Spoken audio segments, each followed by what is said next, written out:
Garcia, Superintendent of Downey Unified, reaching out from my house.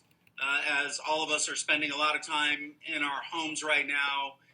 It's been a few weeks since I've been able to share some updates. So as we get closer to the end of the school year, I wanted to make sure and provide some updates as to where we are. First and foremost, I want to thank everybody for all of the work that they are doing, our staff, our parents, our community support, and you know what, most of all, our kids. They are absolutely amazing. So we have quite a few things happening in the month of May. What traditionally would have been our physical in-person end of school year. And in order to provide us with a message on behalf of the Board of Education, I would like to introduce the president of our Board of Education, Mr. Donald LaPlante. Thank you, Dr. Garcia. On behalf of my colleagues, thank you. I'd like to thank the teachers. Teacher Appreciation Week is this week. California Day of the Teacher is Wednesday, May 13th. You made it happen from day one. You went home on Friday the 13th, and by Monday morning, March 15th, you were up and running, providing instruction remotely. In other parts of the state, it took weeks to work out the details and get up and running. You took our motto of "Our kids deserve the best" and made it happen, knowing that we'd work out the details later. The week of May 17th to 23rd is Classified School Employees Week. Our instructional assistants are working with their teachers to help students, and the rest of our classified staff are either working remotely to keep the district functioning or coming in daily to make sure our facilities are safe, secure, and operational. We're sorry you'll all miss the donuts, bagels, and other treats in the lounge to celebrate those days and weeks. We'll make it up to you. But especially last Friday was School Lunch Hero Day, and our food service staff are true heroes to our students. From the week school went virtual, they have been providing meals for about 4,000 students a day. That's 8,000 meals a day, 40,000 meals a week, over 250,000 so far. All safe and bagged and ready to eat. Thank you to the other staff who have pitched in to make this happen, knowing that in the current economic bad times, these meals may be the only ones available to our students. We're also proud that district-wide over 8,000 computer devices have been distributed to students who needed them to continue the instruction at home with you. This is over a third of our students. We've also distributed internet hotspots to about 100 students who needed them, but there's still more students needing them. Our board and district leadership have made this need for internet connectivity a priority as we've talked via Zoom with our local legislative representatives. We've told them about the great things you're doing in the teaching, feeding, and caring for our students, but have also emphasized the critical need for internet, personal protective equipment as we go forward, and adequate funding. Finally, on Tuesday, Mrs. Krista Ulawan and her class were surprised by Channel 7 News and the helpful Honda man who gifted her class with hundreds of books, Target gift cards for all the students, and enough coffee to keep Krista going until the fall. It's been seen by hundreds of thousands and also caught the attention of our local Congresswoman, Lucille Roybal Allard, who featured it yesterday on her social media platform. Although Mrs. Y got the spotlight, we know you're all doing the same great work. Dr. Garcia, back to you.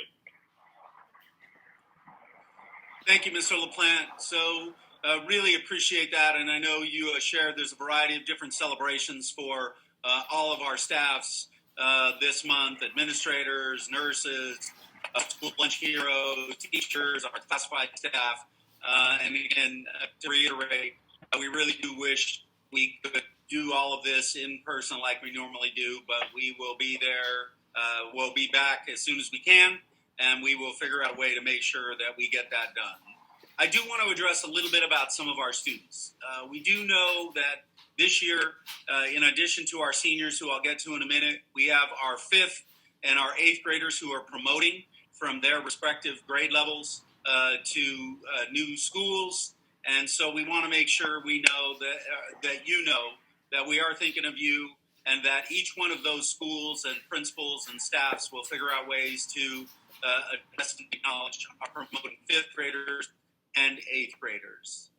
Want to address specifically our seniors.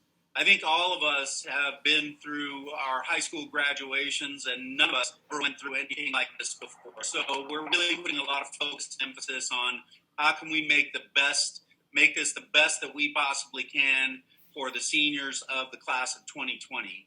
Started a few weeks ago with interfacing with some of the senior representatives, let them know how badly we feel for them, that we're sorry they're going through this, and we're committed to making the best of it.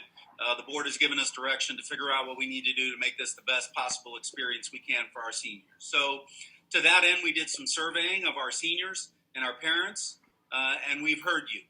The number one choice of seniors all across the district and parents was that all of you want to hold out for a traditional commencement ceremony whenever we can do it. The summer, the fall, even as far out as next winter break. We heard from over 50% of our seniors and parents they will absolutely come back for that. So we will continue to work on that. But we also heard that you want to honor the time slot of when those graduations would have been from Columbus High School on May 27th, from Downey High School on May 28th, and Warren High School on May 29th. And that you wanted to do something virtually or digitally, some kind of a celebration, not a commencement ceremony, but some kind of recognition. We will absolutely do that. We're also working with the city of Downey to see if we can get some kind of fireworks show at the end of that. And so want to make sure we honor that time as well. And we've heard you, and we do want to celebrate you for sure. So as we move forward, looking past those promotions and what would normally have been those end-of-year celebrations and commencement ceremonies, we'll continue to work on those and refine those. We also look toward the summer and what will summer school look like. Unfortunately, because of the limitations of not being able to physically be present with each other, many of our summer programs will not take place this year. Our STEAMworks for kindergarten, TK through 8 students will not. Our Summer 101 put on by our adult school will not. We will have extended school year for our students with IEPs.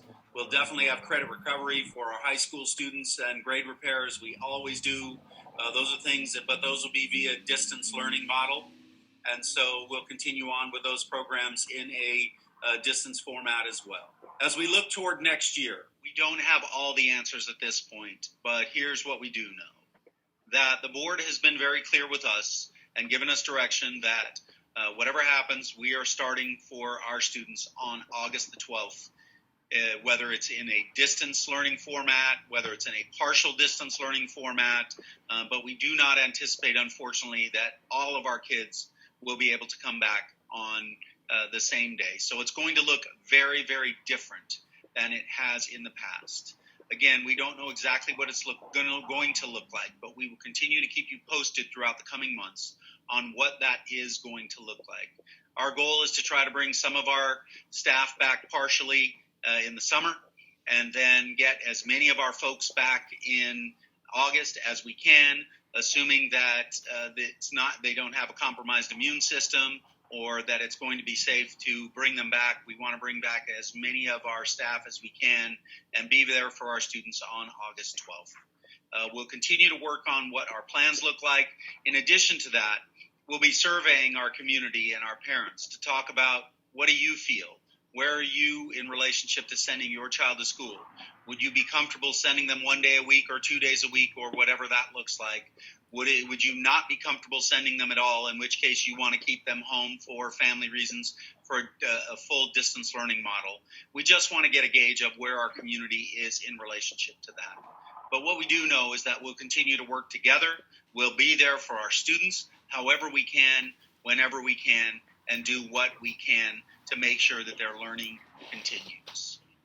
Also, as we look forward to next year, you may have seen this morning, I'm taping this on Thursday morning, May the 7th, that the state budget is going to look very different for next year. Our school district budget is about 95% dependent on the state of California and what our allocation is from the state level. And according to the Los Angeles Times this morning, our state revenues are going to be down significantly, not only for the last part of this year, but even into next year. And that's going to have an impact on us. We don't know exactly what that will look like yet, but we do know that there will be challenges ahead. I do want to end with this as we move forward. Physically, we are apart, but in Downey Unified, we're always together.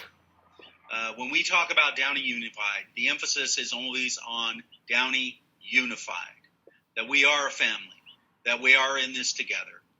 And the challenges we have faced so far in the last few weeks have been about us coming together as a family and being the best that we can for our community and for our kids. As we move forward and as we look forward, our Board of Education continues to give us direction that we need to be the best we can for kids, that our kids deserve the best regardless of what is going on around, and we will always be committed to providing that for them. I want to thank all of you, our staff, again, our community, and our amazing, amazing students in Downey Unified for coming together during this time, for knowing that there are challenges ahead, but that we will face them together, unified as a family, and we will work through it together, supporting one another. Thank you, everyone, and I look forward to my next communication.